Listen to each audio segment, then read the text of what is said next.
Hello ladies and gentlemen, and welcome to a little bit of a career mode episode. I know you guys really enjoy career mode, and like I said, I do apologize for the lack of uploads recently, but it is all just down to me being away. But by the time this video goes up, it's probably gonna go up on Friday, and by then I should be well into my holiday in Zante. So with that being said, let's talk more about career mode. So I had a Champions League game, and I'm not even gonna try to pronounce this particular team's name. I just know they've played well in real life against the likes of Manchester United, so I'm gonna say Basel for now, or a bit. Nah, screw it, I should have never even started. So yeah, I had a game against them, and it was gonna be a tough game. They're currently top of my Champions League group. If you guys checked out my last career mode episode, which I only did a few days ago, you guys can check that out to see all the standings and things like that. But they were actually top, and then it's me, and then I want to say, I can't remember who's in third place, but anyways, it is a really competitive group, and yeah, it's gonna be a tough game, and this will essentially decide where I will stand in the group. If I lose, I'm pretty sure I won't make it through to the next round. If I win, I will top the group, and if I draw, I should go through, but I'll be second place. So with that being said, we had a game to get into, and Sturridge there picks the ball up on the outside. My players didn't have that great fitness on them, but still, some nice fancy footwork means Sturridge gets a bit of open space. Unfortunately, that deflection didn't go my way, but fear no more. Daniel Sturridge was ready to pounce, and that is his 22nd goal of the entire season, and he makes it 1-0. Really happy with that. Nice to see him get a good start into the game. So 1-0 up, feeling very fresh, but Bobadilla, I think there, unfortunately uses the ball for him, and I honestly thought they were about to score right there, but they were playing some good football. They had some really nice possession, and as you can see, he just makes an absolute mockery of me, and once again the sort of rebound goal there occurs. So I got a rebound goal, they got a rebound goal, and it was all even. At this rate, it looks like I could be on my way through, but it was at halftime, and if we take a look at what was happening elsewhere at halftime, as you can see, Napoli there winning 1-0 as well. We just had to make sure that we either stuck this out or picked up another goal. So some nice runs being made. Muriel swings one out to Sturridge, and this is an opportunity that Sturridge isn't going to miss. But nope.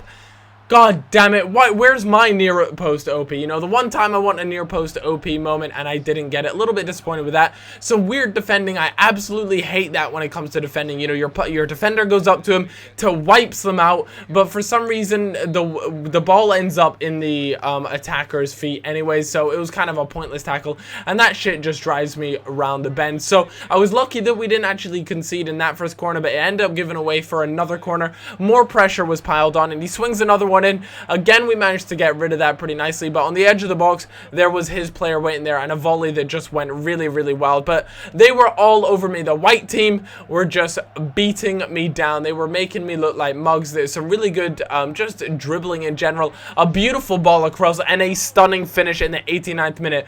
That was just the nail in the coffin for me. It doesn't look like I'll be going through to the next round. I'll have to double check, though. I'll get a look for you guys next episode just to see if that is the case. But anyways, we managed to get equal. Psych, bitch.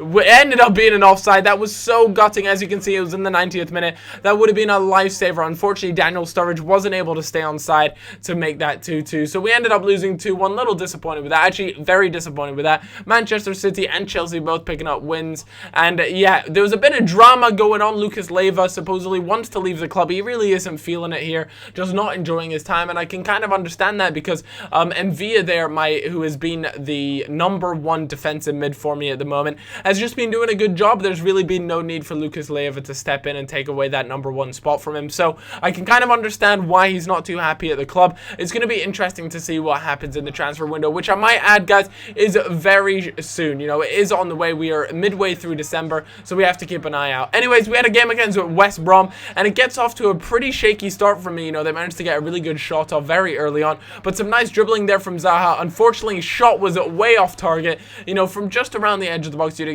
at least expect him to challenge the keeper, but it wasn't meant to be. Anyway, Sturridge, where he does so much damage, just down those flanks, because he's got such a great change in pace, some good dribbling as well. Unfortunately, he wasn't able to tuck that away, and that was really important for me. I wanted to get a lead early on, but it wasn't meant to be. So Sturridge there couldn't make it 1-0, and look at this. I was like, you've got to be fucking kidding me. That is some Route 1 Hail Mary shenanigans. That was just some long-range business, just long-range cheese. That's the only way to put it.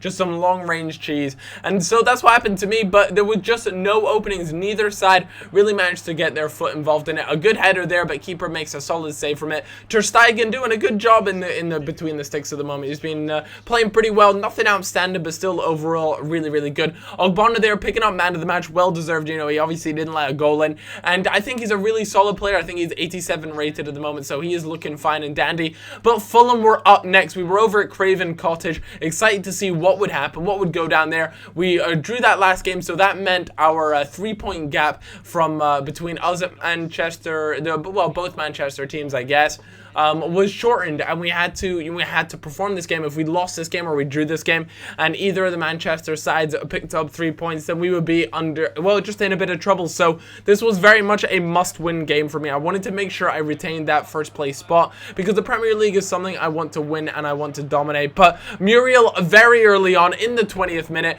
turns the defender and fires it home with his left peg. It's nice to see Muriel doing what he does. As you can see, Sturridge actually took a shot himself, but it deflected and actually ended up into Muriel's feet, which was pretty lucky, to be perfectly honest with you. But some good dribbling from Muriel makes that 1-0. But it wasn't going to be left like that. Fulham are fighters, and they have a beautiful goal there. A beautiful chip through ball through to Sidwell. Sidwell chests it and then just finesses it round the keeper. I was very impressed with that. But Sturridge, with his nice little dancing feet, managing to do a few step overs and gets himself some space. And that is cheese right there. That is the beauty of the Muriel cheese. He manages to kind of like finesse slash slap. I don't even know what he did. He just kind of flopped it around and it manages to go in off the post, and that's what it ended up. 2-1. That is the 3 points we needed. That's the 3 points we wanted, and that will be all. So I hope you did all enjoy this video. If you did, then of course, guys, leave a like, leave a comment. Let me know if you guys are enjoying this career mode goodness, because it is something I decided to bring back because of the amount of people that really enjoyed watching it. Daniel Agger looks like he could be out for 3 weeks. That is a huge blow to the team, but we do have some solid replacements like Quatez there. He could be a really good player, and a bit of game time for him if Agger is out for 3 weeks. But that'll do it for me, guys. Hope you all have a cracking day, and I'll see you guys around. Bye bye.